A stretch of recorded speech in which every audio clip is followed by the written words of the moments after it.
In the previous two lectures, we have discussed the first central tendency measure, which is the mean or the average.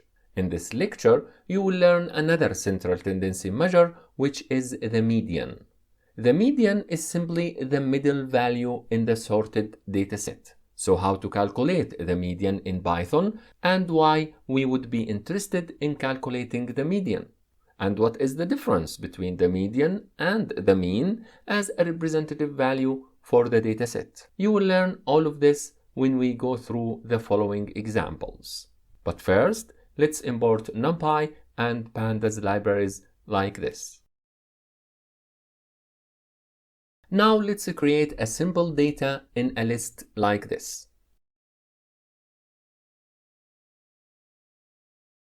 Notice that in the list of values, we have an extreme value which is 408. Now for comparison, let's first calculate the mean of this data using the NumPy function mean like this. And the mean is around 111, which is, as you have noticed, is far from representing most values in this dataset. Now let's calculate the median using a NumPy function called median, like this. And the median, as you see here, is around 75, which is much better than the mean in representing this dataset. What I want to tell you by using this example is that in some cases where our data has extreme values, the median is a robust estimate for the central tendency than the mean. And this is because the median is not sensitive to extreme values like the mean. Let's have another example without extreme values. Consider this data. Let's calculate the mean like this. As you see, the mean is around 73. Now let's calculate the median like this.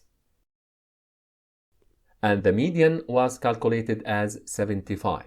Notice how close the median and the mean are to each other when our data doesn't have extreme values. In such a case, both the mean and the median are considered a good estimate for the data. Now let's consider a real-life example. We will read a CSV file that contains income data into a Pandas data frame using the function read_CSV like this. To calculate the mean for the income column, we use this code. Notice that we selected the column using square brackets. Then we applied the function mean. Similarly, we can calculate the median using the function median, like this. You can see that the mean and the median are clearly different.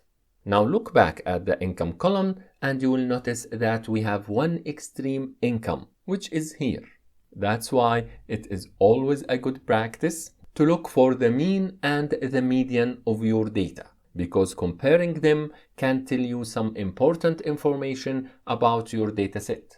In this example, the large difference between the median and the mean tells us that we may have extreme values or outliers in our dataset. With this, we finish this lecture. In the next lecture, you will learn about important measures that describe the distribution of the data, which are percentiles and quartiles. Thanks for watching and see you there.